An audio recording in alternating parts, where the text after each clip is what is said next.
Because sometimes it's in the places where you believe love cannot grow that God plants the purest seeds. If you've ever felt lost, alone, used, or discarded, this story will touch the depths of your soul. And perhaps, like Emma, you'll realize that not everything is lost.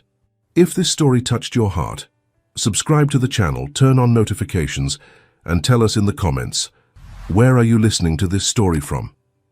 Your like helps this channel grow and continue bringing exciting stories like this one. Share with someone special.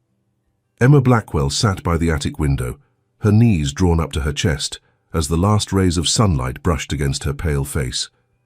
The old glass distorted the world outside, yet the truth had never been clearer. She wasn't a guest in her aunt and uncle's mansion. She wasn't even family.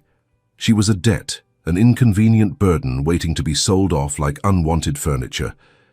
It had been 7 months since her parents died in that violent car crash on a rainy Friday afternoon. The news came with a knock on the door and 2 solemn police officers who wouldn't meet her gaze. Emma, only 19, crumpled to the floor, clutching the last photograph of her smiling mother and father, as if it could somehow bring them back. Her world collapsed in a single heartbeat. She was sent to live with her mother's sister, Olivia Blackwell, and her wealthy husband, Thomas. On the surface, the Whitmore estate in Connecticut was beautiful: gilded chandeliers, spotless marble floors, staff moving like ghosts. But the warmth was fake, and so were the smiles. From the moment Emma arrived, she was made to feel like a charity case. "She doesn't fit here," Olivia whispered one evening, thinking Emma couldn't hear.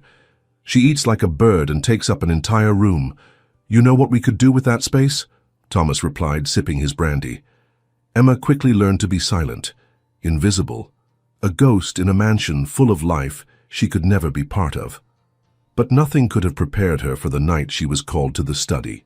Thomas sat behind his grand oak desk, fingers steepled, his face an emotionless mask. Olivia stood beside him, lips painted in a shade too dark for her face, like a stain that wouldn't wash away.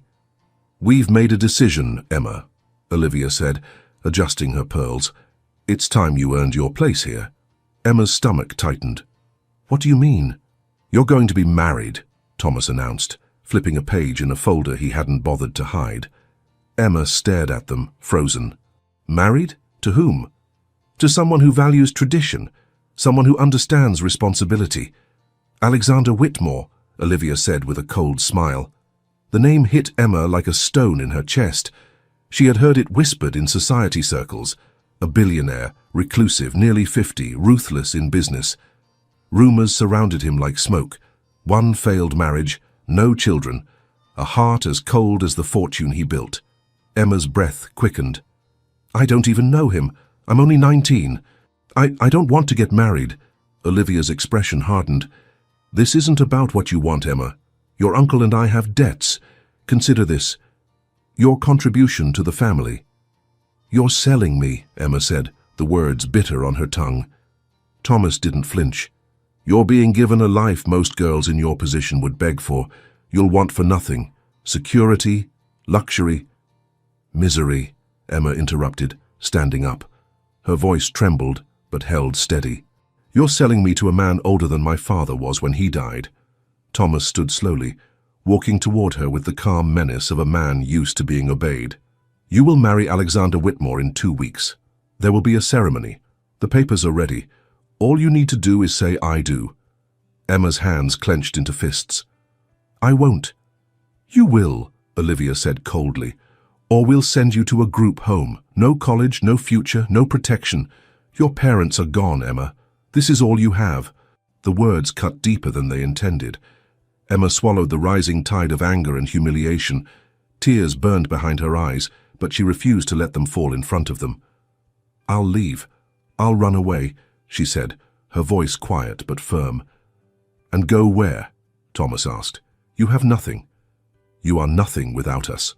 That night, Emma didn't sleep. She lay in the dark, staring at the ceiling as if it could offer answers. Her mind raced, heart pounding with panic. Could she escape? Was there anyone she could turn to? But the truth was cruel. She had no one. Her parents had been only children. Her friends had drifted away after the funeral. uncomfortable with grief they couldn't fix. So, 2 weeks later, in a gown that didn't feel like hers, wearing shoes that pinched her toes and a veil that made it hard to breathe, Emma walked down an aisle lined with roses she hadn't chosen. The ceremony was private, elegant, and entirely hollow. No friends, no laughter, only silence and the weight of a contract signed with trembling hands.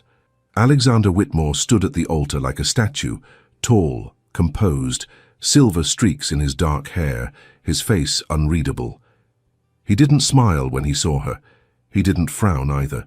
He simply observed, his eyes cool and calculating, as if evaluating a business acquisition. Emma's legs felt like they might give way. Her voice was barely a whisper when she said, "I do." The ring on her finger was heavy. The kiss was polite, brief, and dry. And just like that, she was no longer Emma Blackwell. She was Mrs. Emma Whitmore. Later that night, as the limousine rolled toward the estate she now legally belonged to, Emma kept her gaze fixed on the dark window. The city lights blurred into lines of gold and sorrow. Her new husband sat beside her, silent, exuding power like a storm waiting to break. She didn't know what awaited her behind those massive doors of the Whitmore mansion. She didn't know if he would touch her, if he would own her, if she would ever feel human again. But one thing was certain: she had just entered a cage that sparkled like a palace, and every breath she took felt like a countdown. To what, she didn't know. But the night was just beginning. The Whitmore mansion loomed like a fortress against the dark sky, its windows faintly glowing, as if the building itself were watching. Emma stood in the grand foyer, her fingers clenched around the bouquet she no longer remembered holding. Her heart thundered in her chest, not from joy, but from something colder, something closer to dread. The wedding had ended just hours ago, and now she was here. A married woman, barely 19, bound to a man she didn't know, didn't trust, and couldn't read. Alexander Whitmore. He had barely spoken to her during the ceremony or the drive to the estate. He only offered polite nods and sharp glances, his voice quiet, distant, almost mechanical. Yet there was something behind his silence, something unreadable in his dark grey eyes. Power, sadness, or worse, indifference. Emma's heels echoed as she was led through the hallway by a maid dressed in grey. The woman didn't smile, didn't speak. She simply gestured toward a double door at the end of the corridor. "Your room, madam," she said, before vanishing as quickly as she appeared. Emma hesitated. Her room? Not our room. Before she could think too much, the door behind her creaked. She turned sharply. Alexander stood there, no jacket, sleeves rolled up, collar loosened, as if he had already shed the formality of the day. He didn't look menacing, but his presence filled the hallway like a storm front. Emma's pulse raced. Every childhood tale, every whispered warning, every fear that had plagued her mind since the engagement hit her like a wave. Her hands trembled slightly as she took a step back, colliding softly with the doorframe. He noticed and paused. "I'm not here to hurt you," Alexander said simply. His voice wasn't cold, it was calm, deep, with a hint of something restrained beneath it. Emma said nothing. He studied her for a moment before gesturing toward the door. "This is your space. You're free to lock it if you want." Her breath hitched. His tone wasn't demanding, not cruel, but the offer caught her off guard. She opened the door slowly. The room inside was enormous, softly lit with golden sconces.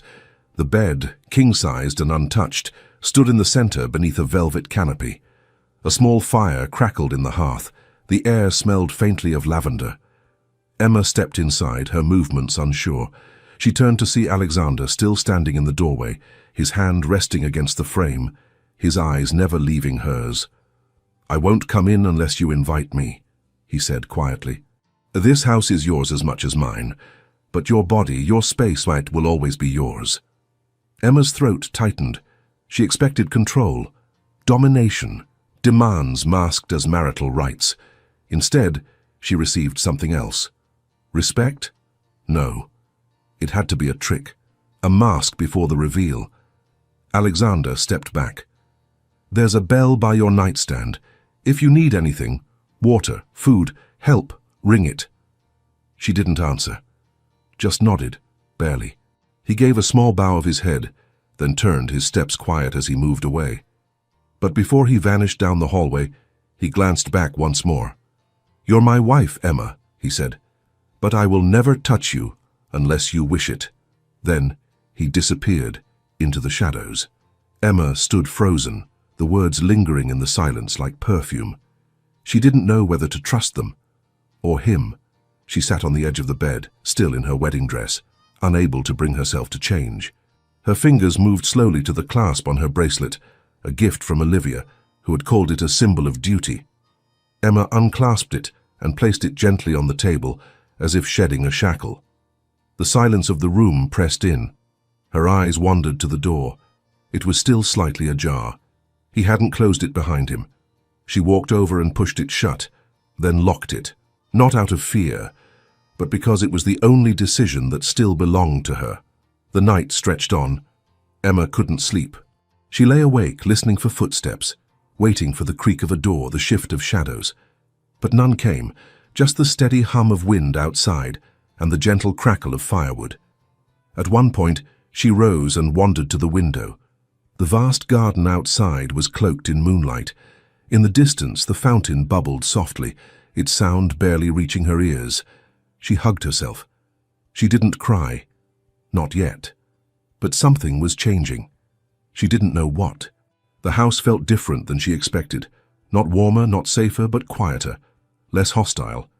And the man she had imagined forcing himself on her was instead sleeping somewhere else, alone. Why? The question echoed louder than the fear.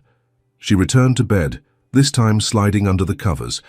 She stared at the ceiling, the fire casting soft, flickering shadows across the ornate moldings. And then, a knock. Soft. 2 taps. Gentle. She tensed. "Emma?" His voice came low, muffled through the door. "I just wanted to say good night." She didn't answer. He waited a beat. Then footsteps walked away.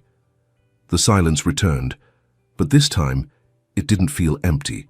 It felt full of something new. Not safety. Not yet. But perhaps the beginning of something she hadn't expected at all. Something that left her wide awake long after the fire had died down. Emma awoke with the weight of silence pressing against her chest. It wasn't the silence of danger or dread, but of uncertainty. The kind that follows you into your dreams and lingers in the corners of your thoughts when you open your eyes. The fire had died down, and the scent of lavender remained, clinging faintly to the sheets like a memory that didn't belong to her. The first morning as Mrs. Whitmore. She lay still, trying to remember if it had all truly happened. The wedding, the long drive, the locked door. Alexander's voice, calm and careful, echoing through the wood. "You're my wife, but I will never touch you unless you wish it." It had sounded too humane, too different from everything she expected. Still wearing the silk nightgown a maid had laid out on a velvet stool, Emma rose, washed her face and brushed her hair in silence. She avoided her reflection in the mirror. She didn't recognize the girl looking back anyway. A knock on the door startled her. "Breakfast is served, madam," a voice called softly. Emma hesitated before replying, "I'll be down shortly." The dining room was massive. Walls of deep oak, oil paintings of stern-faced Whitmores, and a chandelier that sparkled like it knew secrets. But it wasn't the room that surprised her. It was the man seated at the head of the long mahogany table. Alexander. Dressed in a charcoal grey sweater and black slacks, no suit, no tie. His silver-streaked hair was still slightly damp, as if he'd only just come from the shower. A newspaper was folded neatly beside his plate, untouched. The scent of fresh coffee and eggs filled the room, but he wasn't eating. He was waiting. For her. Emma walked in slowly. Their eyes met, and something in his gaze flickered. Not heat, not hunger, but something gentler, something human. "Good morning," he said, rising slightly from his seat. It wasn't the act of a master greeting a servant. It was a man acknowledging the presence of someone he respected. Emma nodded, her voice soft. "Morning." He gestured to the chair to his right. Not at the opposite end of the table, not far from him, beside him. She sat. The butler appeared silently and poured orange juice into her glass. Emma's fingers trembled slightly as she reached for it. "I hope you slept well," Alexander said, cutting a piece of toast but not lifting it to his mouth. "I did. Thank you." She surprised herself by answering. They ate mostly in silence, but it wasn't uncomfortable. Not the way she feared. It was spacious, like he was giving her room to breathe, room to exist. After breakfast, Emma rose, unsure of what to do next. She braced herself for instructions, rules, expectations, perhaps a schedule to follow. But instead, Alexander stood too and walked with her to the hallway. "I'll be at the office most of the day," he said. "Feel free to explore the house. There's a library, gardens, music room if you play." She blinked. "You don't want me to do anything?" He tilted his head slightly. "You're not here to serve, Emma. You're here to live." That stunned her more than anything else he could have said. Later that afternoon, she wandered into the library. It was a grand, quiet room with a fireplace, dark wood shelves lined with hundreds of books, classics, biographies, poetry, and even some well-worn novels with cracked spines. She selected one, Wuthering Heights, the copy older than her by decades, and curled up in the leather armchair by the window. For the first time in days, maybe weeks, she felt her mind begin to breathe again. Hours passed. A soft knock interrupted her reading. Emma looked up, startled. Alexander stood in the doorway holding 2 mugs. "May I come in?" She nodded slowly. He stepped inside and handed her a cup. "Chamomile." "You looked absorbed. I didn't want to startle you." Emma accepted the mug, still warm. "Thank you." He sat across from her, not too close, not too far. The fire crackled between them, a comfortable distance, a thoughtful silence. "I didn't take you for a Bronte girl," he said, glancing at the book. "I didn't take you for someone who reads tea leaves," she replied, then froze. Did that sound rude? But Alexander chuckled, low, warm, surprising. It disarmed her completely. Emma lowered her gaze, sipping the tea. The warmth of the mug soothed her fingers. The aroma relaxed her shoulders. For a moment she wasn't the girl who had been sold. She was simply herself. "You're different than I imagined," she murmured. Alexander's expression didn't change, but his eyes softened. "That makes 2 of us." She looked up. "You don't seem like a man who needs a wife, especially not one chosen by someone else." He stared into the fire for a long moment. "There are things in my past I won't speak of today. But loneliness is quieter than people think, and colder." Emma said nothing. He continued, "I didn't agree to this arrangement lightly. I wanted to say no. But when I saw your picture and then met you, there was something in your eyes, something honest. I knew you didn't belong to any of this, not the deal, not the lies." Her heart clenched. "Then why did you say yes?" she whispered. He took a slow breath, eyes still fixed on the flames.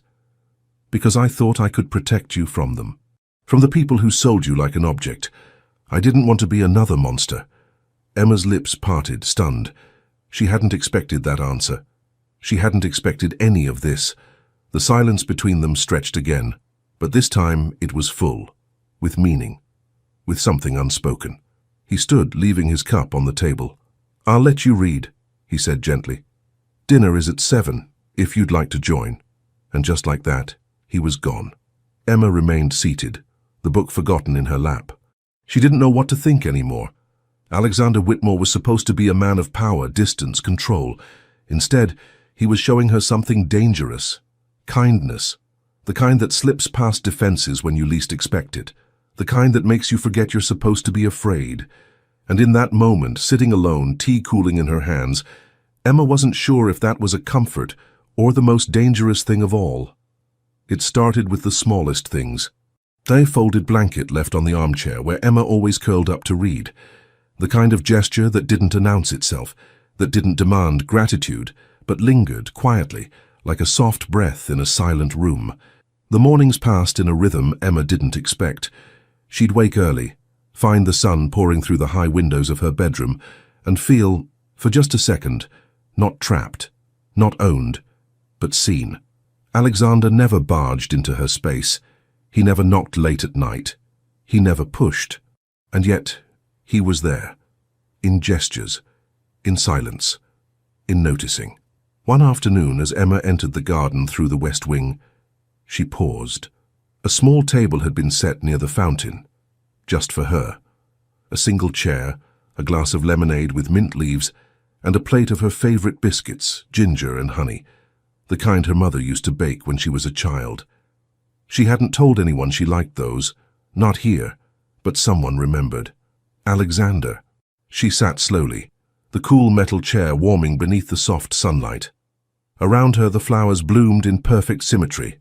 Roses, lilies, and climbing ivy that tangled like poetry against the stone walls. The scent of jasmine floated in the breeze. For the first time since arriving, Emma didn't feel like a ghost haunting someone else's life. She felt present, whole, not healed, but breathing again. That evening she passed through the library and noticed something strange. A book, Little Women, had been moved to the center of the reading table.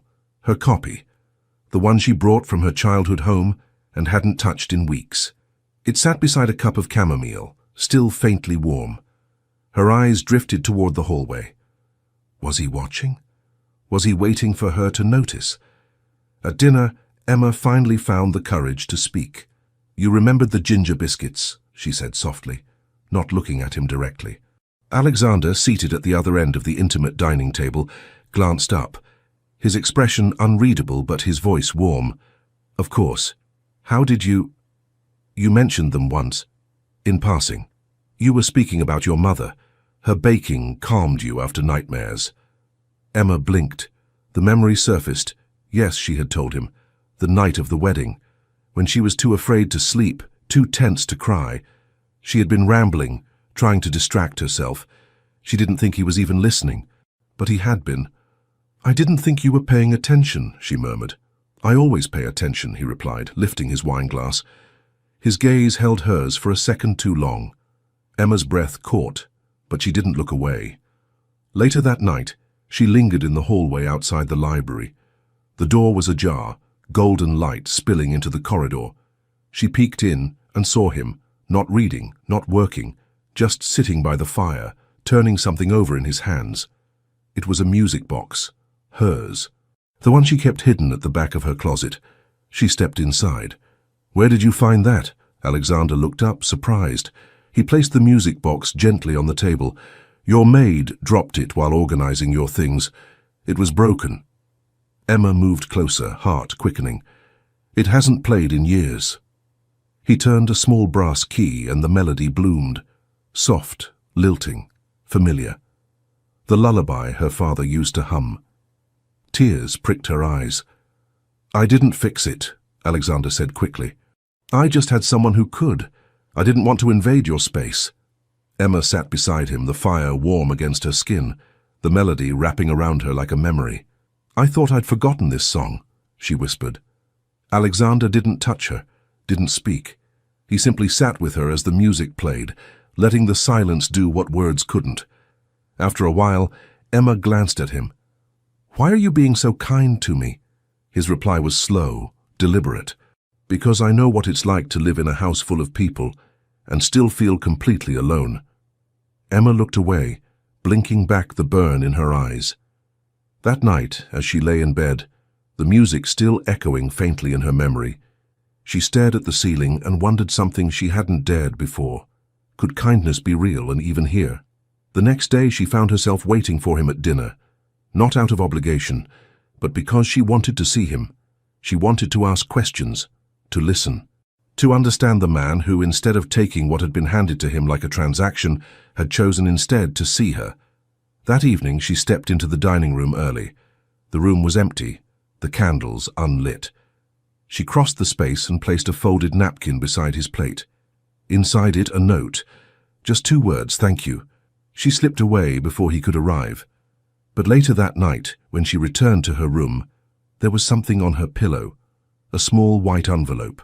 Her name written in a hand both elegant and restrained. She opened it. Inside was a note, his words. "Kindness should never surprise you. You deserve far more than this." Emma pressed the card to her chest, eyes closed, and for the first time since the wedding she smiled. Not for anyone else, not out of politeness, but because something inside her had shifted. not all the way, but enough to make her wonder if hope, once buried, could bloom again in the unlikeliest of places. And what might happen if she let it grow? The air was heavy with the promise of rain. Outside the tall windows of the Whitmore estate, grey clouds swirled low, cloaking the sky in a melancholy veil. Emma sat curled up in the library, legs tucked beneath her, a worn blanket draped across her shoulders. A storm was coming, but not just in the sky. Inside her, too. She had been staring at the same page for over 20 minutes, the words blurring into shapes, meaningless. Her mind wandered, to voices long silenced, to laughter lost on back roads, to faces she would never see again. Her mother's perfume, her father's arm around her shoulder, the Sunday pancakes, the warmth, gone, taken in a breath, a crash, a flame. She didn't hear Alexander approach, but somehow his presence didn't startle her. She looked up slowly as he stood near the doorway, holding 2 mugs of tea, as he always did now, like a quiet ritual. His eyes, that familiar stormy grey, studied her face. "You're somewhere far away," he said gently. Emma blinked, grounding herself back into the room. "Yes. And no." He crossed the room and handed her the mug. She wrapped her hands around it without thinking. The heat soothed her fingers. The silence between them was familiar now, safe even. "I lost my parents in a car accident," she said, her voice soft but unwavering. 7 months ago." Alexander didn't speak. He didn't interrupt. He sat beside her and waited, letting the silence stretch until she chose to fill it. "It was raining," she continued. "I was supposed to go with them that night, but I had an essay due. I begged to stay home. I was so worried about the grade." Her voice broke, but she didn't stop. "They never came back, and I kept thinking, if I'd just gone with them, maybe it would have been different. Or maybe we all would have—" She didn't finish the thought. Alexander's hand remained on his lap, unmoving. But his gaze had changed, darkened, sharpened. Not with judgment, with knowing. "I used to replay that moment over and over," she whispered. "The last thing I said to my mother was, 'Don't forget the snacks.' That's it. That's the final memory." A long silence followed. Then Alexander spoke, and his voice was lower than she'd ever heard it. "I was 8 when my father told me I was a disappointment." Emma turned toward him, startled. "He handed me a stock report," Alexander continued, eyes fixed on the fire. "Told me I needed to understand what legacy meant, that feelings were a distraction, that empathy was weakness. He used to keep score, not of love, not of time spent with me, but of wins, accomplishments." Emma watched him as he spoke, his posture still straight, still composed, but his voice carried something cracked beneath its surface, something old. "I spent my life trying to be what he wanted. I built an empire, bought everything he once said I couldn't afford, but no matter how much I achieved, it was never enough. Not for him, not for me." Emma whispered, "Did he ever say he was proud?" Alexander's jaw tightened. "No." Silence. 2 broken pasts, tangled in the same room, sitting side by side like shadows cast by the same light. Emma placed her mug on the table and shifted slightly toward him. "I always thought my parents would be there forever. I was soft because they let me be. I felt safe because they held me like I was the most precious thing." She paused. "But after they died, I realized how little that softness meant to others. Olivia didn't want warmth in her house. She wanted obedience. She made it clear I wasn't family. I was a debt in a dress." Alexander looked at her then. Really looked. "I'm sorry," he said, and those 2 words, from a man like him, carried more weight than whole apologies from others. Emma's throat tightened. She didn't want to cry. Not now. Not in front of him. But tears pressed anyway. "I hated you," she admitted, her voice a whisper. "Before I met you, I imagined the worst. I thought you'd take everything from me. My dignity, my choices." Alexander nodded once. "You had every reason to believe that. But you didn't," she added, looking at him. And that was the moment something shifted. He leaned forward slightly, elbows on his knees, his voice quieter than ever. "You make me want to be different, Emma." Her breath caught. "I've lived a life of transactions," he continued, Deals, power plays, I've never had space for softness. But when I saw you, I didn't want to own you. I wanted to undo what they did to you." Emma stared at him, heart thudding so loud she could barely hear her own thoughts. "I didn't want to be saved," she said softly. "I know," he replied. "I just wanted to stop the bleeding." She reached for the blanket beside her, wrapping it tighter around her shoulders, suddenly cold. Alexander stood, sensing her retreat but not offended by it. "You don't have to speak about it again," he said gently, "but if you ever do, I'll be here." As he walked toward the door, Emma's voice rose, quiet but certain. "Wait." He paused. She hesitated. Then, "Thank you for not filling the silence with advice or trying to fix what can't be fixed." He turned just enough for her to see the shadow of a smile. Sometimes silence is the most respectful form of presence. And with that, he was gone. Emma sat alone again. But it didn't feel like before. The room still held his warmth, his listening, and the fire flickered gently, like a heartbeat. She wasn't sure what would come next, but for the first time, the past didn't feel like a cage. It felt like the place where healing might just begin.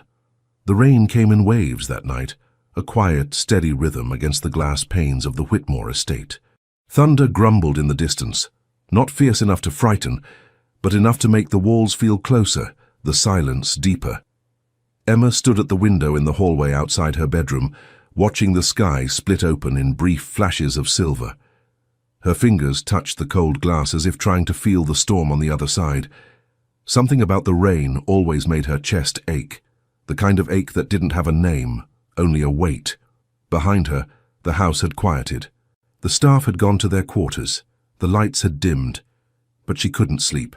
The air in her room felt too still, too quiet. She turned, blanket wrapped around her shoulders like armor, and stepped into the hallway. Her bare feet moved silently across the wooden floor as she made her way toward the library. The doors were closed, but a thin line of light spilled from underneath. She hesitated, then knocked gently. No response. She pushed the door open slowly. Alexander sat near the fire, one hand holding a crystal glass of something amber, the other resting on the arm of the leather chair. His eyes were closed. The firelight flickered across his face, softening the sharp lines, painting shadows beneath his cheekbones. For a moment he looked tired, human, vulnerable. She considered walking away. But then his eyes opened. "Couldn't sleep?" he asked, voice gravelly from stillness. Emma nodded, stepping inside. "Storm?" he asked again. She nodded once more. He gestured to the second chair by the fire, her chair now in some unspoken way. She sat, drawing the blanket tighter around her body. He didn't speak, neither did she. The silence was full, not empty. The fire crackled, rain whispered against the windows, and in the spaces between the sounds something fragile began to breathe. Emma turned her gaze toward him. "Do you ever feel like the rain remembers?" Alexander looked over at her, one brow raised. She offered a small smile. "It's silly, but I always feel like storms carry echoes of things left unsaid." He didn't laugh. He didn't dismiss her thought. Instead, he replied, "I used to think that too." She looked down, her fingers brushing the rim of the mug she'd brought with her. Steam curled upward, carrying the scent of chamomile and honey. "I used to listen to it with my mum," she said softly. "We'd sit by the window and count the seconds between the lightning and the thunder." She said it was the sky thinking before it spoke. Alexander's lips twitched into the faintest smile. "That's beautiful." Emma leaned back in the chair. Her body relaxed in increments, each breath loosening something knotted inside her. Her gaze shifted to him again. "You're not what I expected," she said quietly. He turned toward her, his expression unreadable. "I thought you'd treat me like I was part of the deal. An acquisition. Something to own." Alexander held her gaze. "That was never my intention." "I know," she said. "Now I know." A beat of silence. Then another. And then, without thinking, without planning, Emma stood. She crossed the small space between them, her hands trembling slightly beneath the blanket, and paused beside his chair. Her eyes flickered over his face, the fine lines near his eyes, the tension in his jaw, the way he studied her like a man trying not to move too quickly. "May I?" she asked, barely above a whisper. He nodded once. She lowered herself beside him, not in the chair but gently on the edge of his. Their shoulders touched. The contact sent a flicker through her chest, but not of fear. Warmth. Real. Present. Steady. Alexander didn't move. He didn't reach for her. He simply let her lean into him, slow and cautious, until her head rested against his shoulder. She could feel the heat of his body through his sweater, the rise and fall of his breathing, the faint scent of cedar and something earthy, something that smelled like quiet. "I don't know why I came," she murmured. "Yes, you do," he replied gently. She closed her eyes. He didn't ask questions, didn't shift or tighten. He allowed the silence to speak for them both. Her fingers clutched the edge of the blanket. She wasn't sure how long they sat like that. Minutes, maybe longer. The storm outside grew louder, lightning streaking across the sky in flashes that lit the room like memories. And yet, in that small corner of the mansion, everything was still. Everything was safe. She could feel the moment his breathing slowed, the way his body relaxed beneath hers. He was letting her in, not just into his space, but into the parts of himself he didn't show to the world, and she let herself stay. For once, she didn't feel like a prisoner in silk. She didn't feel like a pawn in someone else's game. She felt like a girl sitting beside a man she no longer feared, a man who made space for her pain, a man who listened more than he spoke, a man who, for reasons she didn't yet understand, never crossed the line she couldn't name, but always stood near it waiting for her to decide when. Emma's head slipped slightly lower on his shoulder. She felt his arm shift, just enough to steady her. She didn't pull away. She didn't want to. Not tonight. The fire popped gently. Outside, the thunder rolled again, not sharp but distant now. The storm had softened, and in the quiet that followed, something else took root. Not love. Not yet. But something close. Something that made her wonder what the morning would feel like after this night of stillness. Something that made her ask herself in silence, was this the beginning of trust? Or the edge of something deeper? The house slept. Every hallway, every chandelier, every polished floorboard was silent, blanketed in the hush of midnight. But inside Emma's room, darkness was alive, not with shadows or sound, but with memory. It started quietly, a flicker behind her eyes, a whisper of rain on asphalt, the metallic twist of a steering wheel, screams swallowed by the wind, then impact, glass shattering, tires spinning, her mother's hand reaching, and then nothing. Emma's body jolted. She gasped, sitting up in bed, her chest rising and falling in ragged sobs. The sheets were tangled around her legs, soaked with sweat. Her hands trembled as she clutched her own arms, trying to ground herself, trying to breathe. The nightmare had returned, more vivid than ever. She pressed a hand over her mouth to muffle the sounds escaping her, broken, childlike, raw. But it was too late. The door burst open. "Emma?" Alexander's voice cut through the panic like a wire through glass. He was already crossing the room barefoot, shirt undone, eyes scanning her like a man bracing for something worse. "I'm sorry," she whispered between sobs. I didn't mean to wake you." He didn't answer with words. He dropped to his knees beside the bed, hands hovering for a moment, unsure, respectful, until she nodded once. Then he wrapped his arms around her. Not tightly, not possessively, but firmly enough to hold the pieces together. Emma broke.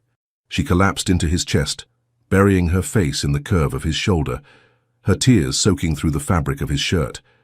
He said nothing, just held her, just let her cry. His hand moved gently along her back, slow, steady, like tracing invisible words of comfort he didn't know how to speak aloud. "You're okay," he whispered. "You're safe." Emma clung to him like the world had gone underwater. "I saw them," she choked, "the way they looked back at me. I should have been with them. I should have—" "No!" His voice was low, firm, but never sharp. "Don't carry that. They died thinking I didn't love them enough." "Emma." He pulled back just enough to meet her eyes. His thumb brushed a tear from her cheek. "They knew," he said. "They knew. Love like that doesn't vanish in a moment, and it doesn't die with the body. Her breath shook. "I'm so tired of feeling alone," she whispered. "You're not alone," he said, and the certainty in his voice startled her. He wasn't trying to save her. He was standing with her. It made all the difference. She looked at him, really looked. His face was close, not too close, just enough. His hair was slightly disheveled, his jaw unshaven, and in his eyes there was no distance, no wall. Just a man fully present with a woman who hadn't known safety in months. He reached for the blanket and gently tucked it around her shoulders, never breaking eye contact. She hadn't felt this, held, since the funeral, since everything went dark. "I didn't think you'd come," she admitted. His lips curved into the faintest smile. "I told you I'd be here." A single tear rolled down her cheek. Alexander caught it with his thumb, but this time his fingers lingered. His palm cradled the side of her face, warm and still. She didn't pull away. Her hand lifted slowly, unsure, and rested lightly over his. "I'm afraid," she whispered. "So am I," he said. "But I'm more afraid of watching you go through this alone." The silence that followed wasn't empty. It was everything. They remained like that, close, quiet, breathing together in the half-light of her bedroom. The storm from earlier had passed, but its echo remained in her chest. She didn't ask him to stay, but he stayed. He moved to sit at the edge of her bed, back against the headboard, and she leaned into him, her head resting on his shoulder, their bodies curved like two puzzle pieces finally finding a fit. And in that position, surrounded by warmth, by the faint scent of cedar and sleep, Emma finally closed her eyes again. Not because the pain was gone, but because someone was there to hold it with her. Minutes passed, or maybe hours. She didn't know. She only knew that when her breathing evened and her body began to soften into rest, Alexander's hand was still in hers. No pressure, no demands, only presence. And for the first time in a very long time, she didn't fall asleep out of exhaustion, but out of peace. Yet even as sleep wrapped around her, one question remained, soft, quiet, but pulsing beneath her heartbeat. Why does this man, who owes me nothing, care so deeply? The morning after the nightmare arrived like a quiet apology, soft light slipping through pale curtains, the air still, the world holding its breath. Emma stirred slowly, the weight of a steady arm across her waist anchoring her to the moment. For a second, she forgot where she was, and then she remembered. Alexander, his warmth, his presence, the way he had held her through the storm of memory without asking for anything in return. He was still there. Not asleep, but still. Awake beside her, silent, his breathing deep and even. She didn't move, afraid the spell might break. Her head rested just below his shoulder and she could feel the beat of his heart. Strong, steady, real. He was so close, and yet not imposing. She had never known a man like this, one who waited, one who listened, one who didn't try to fix her brokenness, but chose to remain near it. Slowly she lifted her head. Alexander looked down at her, eyes soft, unreadable. "Morning," he said, voice low and husky from hours of silence. Emma managed a small nod. "You stayed?" "Of course." She sat up gently, wrapping the blanket around her. He didn't reach for her. He didn't even shift. He just watched her with a gaze so steady, so quiet, that it almost hurt. "I should get dressed," she whispered. He nodded, rising without a word. At the door he paused. "I'm here, Emma, that doesn't change." And then he was gone. The day passed slowly. Emma wandered the gardens in silence, her steps thoughtful, her hands brushing the edges of blooming roses. Her mind played the night over and over, the way his arms had felt, the softness in his voice, the steadiness of his touch. Her heart was a mess of confusion. Could she be falling for him? Was that what this was? No. Yes. Maybe. By evening she was restless. She walked the hallway outside his study 3 times before stopping at the door. Her hand hovered above the wood. She knocked once. "Come in," his voice answered. Calm. Emma stepped inside. Alexander stood by the fireplace, sleeves rolled up, drink untouched on the table beside him. He looked like he hadn't moved in hours, and yet something in his eyes told her he'd been waiting. She didn't sit. He didn't ask. "I don't know what this is," she began. "Between us. I don't know what to do with it." He didn't speak, only listened. "But I know how I feel when I'm around you," she continued. "And it's confusing and terrifying." Alexander walked toward her slowly. "Emma," he said, his voice barely above a whisper, "you don't owe me anything. Not gratitude, not affection, not trust. If what you need is space, I'll give it to you. If what you need is time, I'll wait."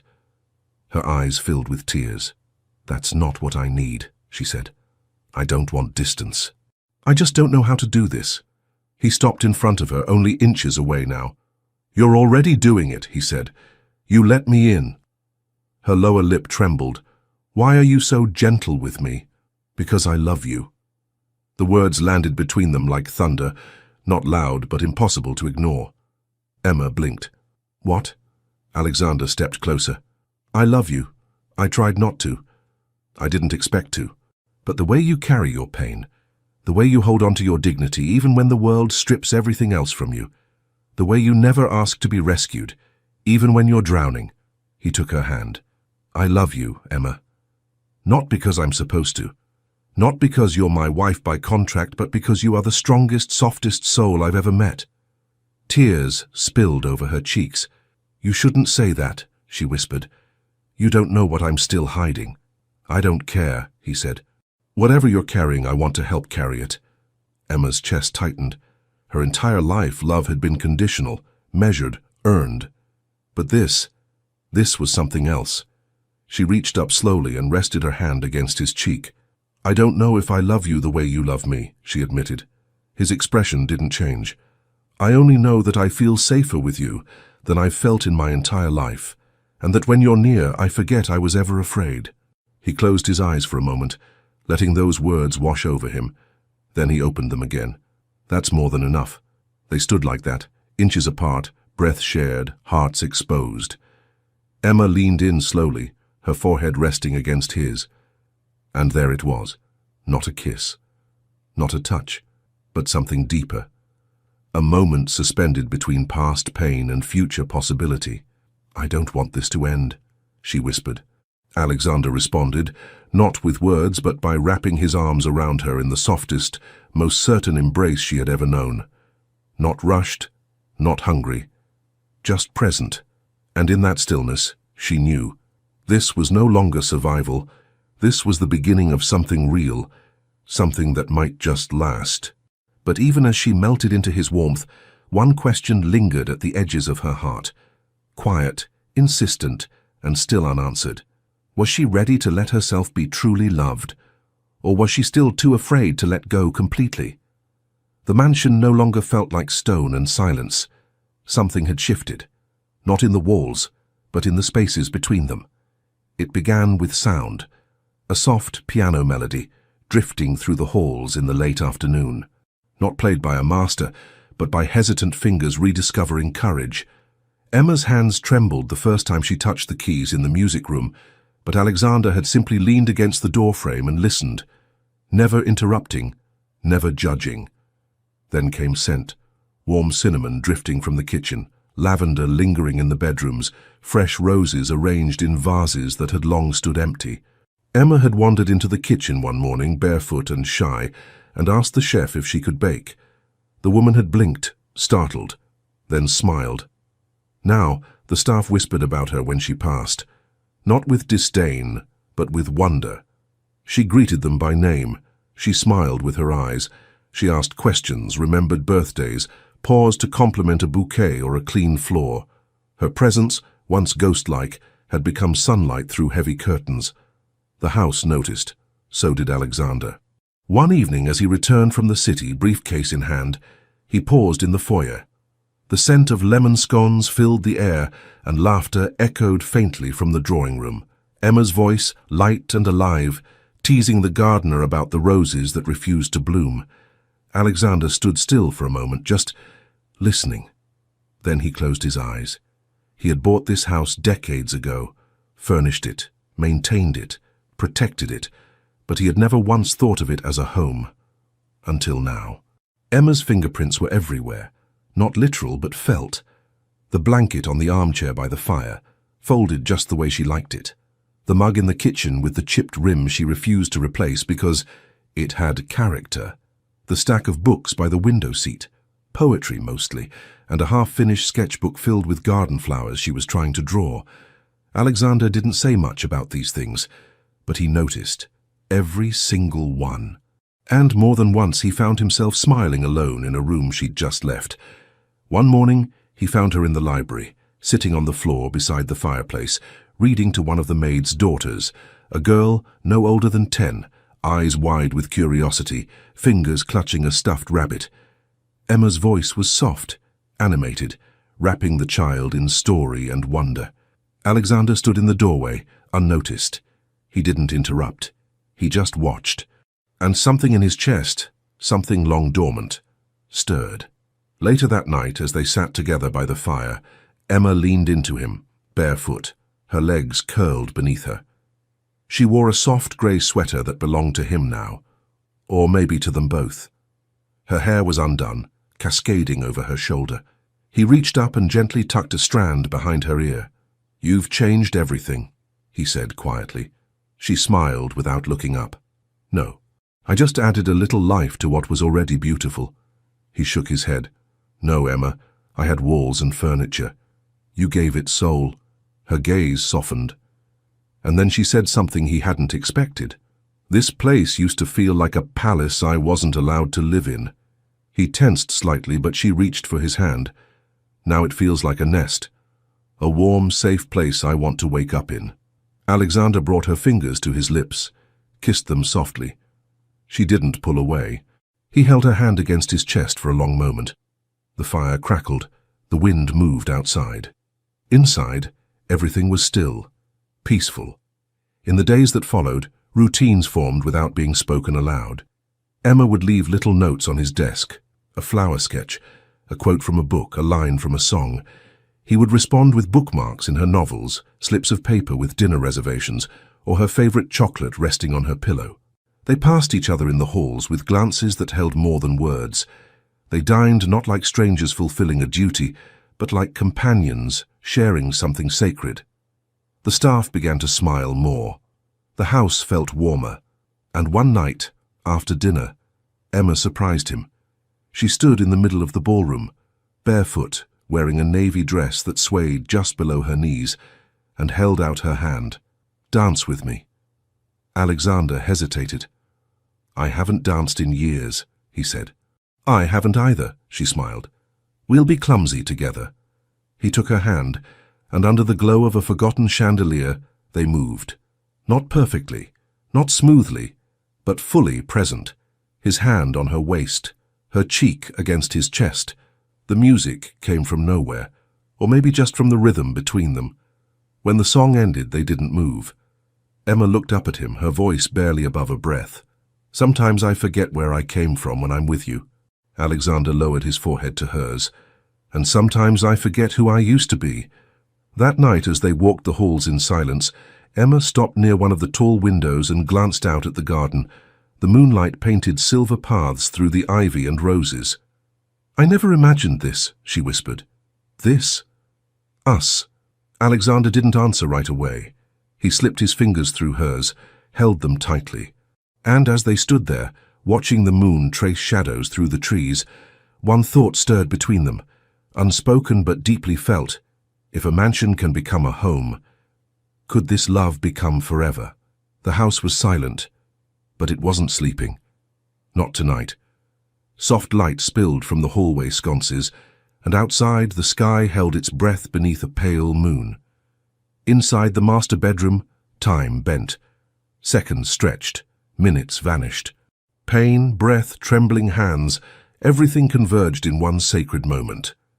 Emma gripped the edge of the sheets, her face damp with sweat, her body trembling beneath the rhythm of something primal, unstoppable. The contractions had begun at dawn. Now it was past midnight. 12 hours of breathless pain, of holding onto the sound of Alexander's voice, of letting go of every fear she once had, every wall, every scar, every memory of not being wanted. They had all melted the moment she felt the first stir of life inside her womb.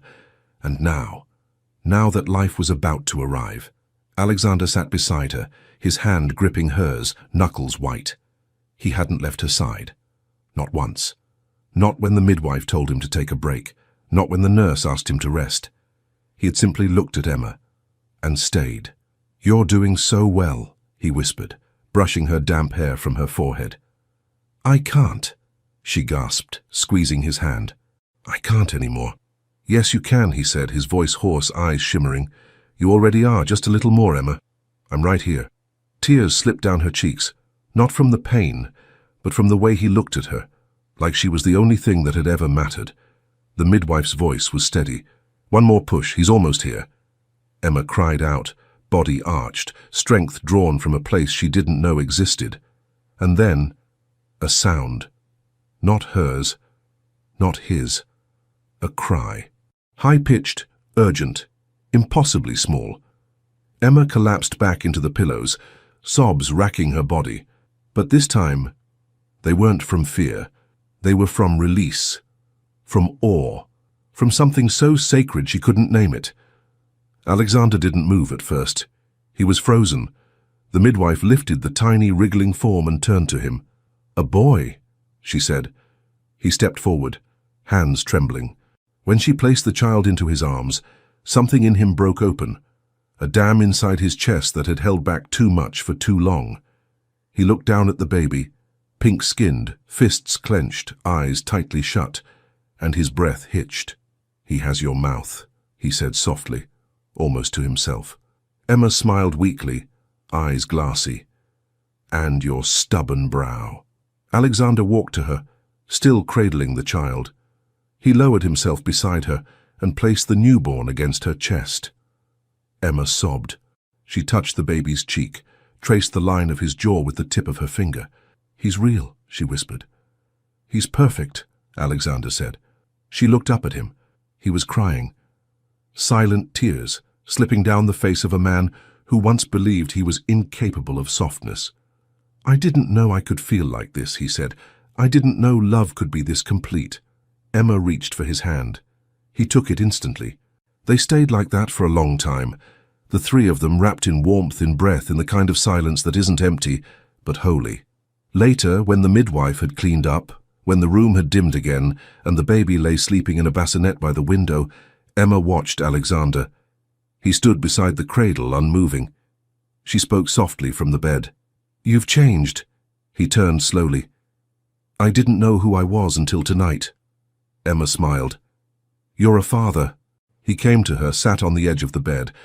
"And you," he said, brushing her hair gently, "are the strongest person I've ever known." She leaned into his touch. "I was terrified," she confessed, "of all of it. But then I saw you hold him, and I forgot everything else." He kissed her forehead, slow, reverent. "No one ever gave me a family," he said. "You gave me one without asking for anything." Her eyes shimmered. "You already gave us everything," she whispered. "Protection, peace, love." They sat in silence again, listening to the steady breath of the child sleeping just feet away. And in that room, once cold, once cavernous, there was now only warmth. The kind of warmth that turns stone into sanctuary. And yet, even as the night wrapped around them, one thought pulsed beneath Emma's quiet joy. Now that they had everything to lose, would love be enough to protect it? The sky outside the Whitmore estate was painted in soft hues of lavender and gold, the sun sinking slowly behind the hills, as if reluctant to leave. The evening air was quiet, the kind of stillness that only followed moments too sacred to be touched. Inside, Emma stood by the window, arms wrapped around her waist, gaze fixed on the garden below. From this height, the roses looked like scattered rubies in the dusk, their petals shivering slightly in the breeze. Behind her, the soft rustle of footsteps. She didn't need to turn to know it was him. Alexander moved with a presence that no longer felt cold or guarded. He came to stand behind her, his arms gently circling her waist from behind, resting his chin on her shoulder. Their son slept just feet away in the cradle by the fireplace, swaddled in pale blue and breathing in that peaceful rhythm known only to newborns and angels. Emma leaned back into Alexander's chest. "I used to watch the world from behind glass," she whispered. "Always on the outside. Even when I was surrounded by people, I never felt part of anything." Alexander's arms tightened around her. "And now," she said slowly, "I feel like I've stepped inside the life I used to only imagine." He didn't respond right away. Instead, he kissed her shoulder, a slow, lingering press of lips that wasn't about desire, but reverence. "I spent most of my life chasing the wrong kind of legacy," he murmured. "Buildings, empires, control, but none of it meant anything." Emma turned in his arms to face him. Her fingers brushed the side of his face, that familiar angle of his jaw, the silver in his hair that caught the light like stardust. "And now?" she asked, echoing him. His voice dropped to a whisper. "Now I only care about the two hearts that beat in this house with mine." A silence stretched between them, full, golden, alive. Then Alexander reached into his pocket and pulled out something small, a folded piece of old paper worn at the edges. He handed it to her. Emma opened it slowly. It was a note, her handwriting, scribbled months ago, one she had left tucked between the pages of his book when she was still learning how to exist in his world. "Thank you for not breaking me." She looked up at him, eyes glassy. "You kept this?" "I carry it with me every day," he said. "It reminds me of who I never want to be again." Emma's voice trembled. "You never broke me, Alexander. You rebuilt me, piece by piece, word by word." He cupped her face, thumbs brushing the corners of her mouth, and said the words that had lived inside him for too long. "I will spend the rest of my life protecting everything we've built. You, our son, this home. You gave me more than I ever dreamed I could have." Tears slipped down her cheeks. "And you," she whispered, "you gave me back to myself." He kissed her then, not with urgency, but with promise. It was a kiss that said, "I'm not going anywhere." That said, "You are my future." That said, "Everything I am belongs to us now." When they parted, Emma rested her forehead against his. "I used to wonder if love like this was real," she said. "And now I know it's the only thing that ever was." They stood there for a long time, wrapped in each other as the fire flickered behind them, and their son dreamed softly in the cradle nearby. The walls that once echoed with emptiness now held laughter. The rooms that once felt cold now breathed warmth. And the man who once lived in silence now knew the sound of love spoken in every quiet gesture. But even as they held one another, Emma's thoughts wandered, just briefly, toward the horizon. Not out of fear, but wonder. Because if love could rise from where there once was nothing, what else might still be waiting for them just beyond the dawn? They said I was ruined. They said no one would ever want a girl like me. Young, orphaned, used as payment for someone else's debts. A girl without choice, without voice, without a place to belong. And for a while I believed them. I believed I had been sold into silence. That my life would be a series of shadows, elegant ones perhaps, gilded in gold and wrapped in silk, but shadows all the same. I believed love was something reserved for those who had never been broken. But then he looked at me. Not with desire, not with pity, but with recognition, as if somewhere beneath the weight of what they'd done to me, beneath the pain I carried like a second skin, he saw someone worth choosing. Not because I was beautiful, not because I was his, but because I was still here, still breathing, still brave, still whole, even in the pieces. That was when everything began to shift. He never tried to save me. He just stood beside me while I found the strength to save myself. He gave me silence when the world was too loud, space when I needed air, presence when I thought I was alone, and slowly, the girl they tried to erase returned. I didn't just survive. I softened, I trusted, I loved.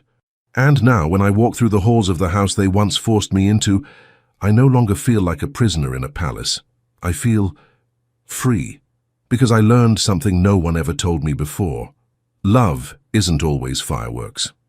Sometimes it's the sound of steady breathing beside you in the dark. Sometimes it's tea placed quietly at your door, a blanket over your shoulders, a note in the margin of your favorite book. Sometimes love grows slowly, not in a spark, but in the warmth that lingers long after everyone else has left. And that kind of love, it doesn't demand, it builds. It doesn't shout, it stays. To the girl out there who thinks her pain disqualifies her from happiness, to the woman who was told she is only valuable when she's useful, to anyone who's been discarded, silenced, or sold, you are not ruined. You are not unlovable. You are still worthy of a beginning that doesn't hurt. If you're in the middle of a night you think will never end, let me tell you, I was there too, and now I have a son whose heartbeat reminds me that new life doesn't just come in tiny bodies. It comes in second chances, in healing, in the choice to open your heart again even after the world taught you to close it. So if you're listening to my voice, know this, you are allowed to hope again. You are allowed to love again. And even if the story they wrote for you started in pain, God still has the final word, because what was meant to destroy me became the beginning of the purest love I've ever known. And I believe with all my heart, the same can happen to you. Not every love story begins with flowers. Sometimes it begins with loss, with a contract signed without a soul, with a yes spoken out of obligation, and a heart full of fear. Emma was sold, negotiated, forced. But instead of finding a prison, she found a home. Instead of being touched out of duty, she was respected in silence. And when she least expected it, what was a gilded cage transformed into the place where love blossomed. This story reminds us of something the world tries to make us forget. True love doesn't demand. It waits. It doesn't shout. It stays. It doesn't impose. It builds.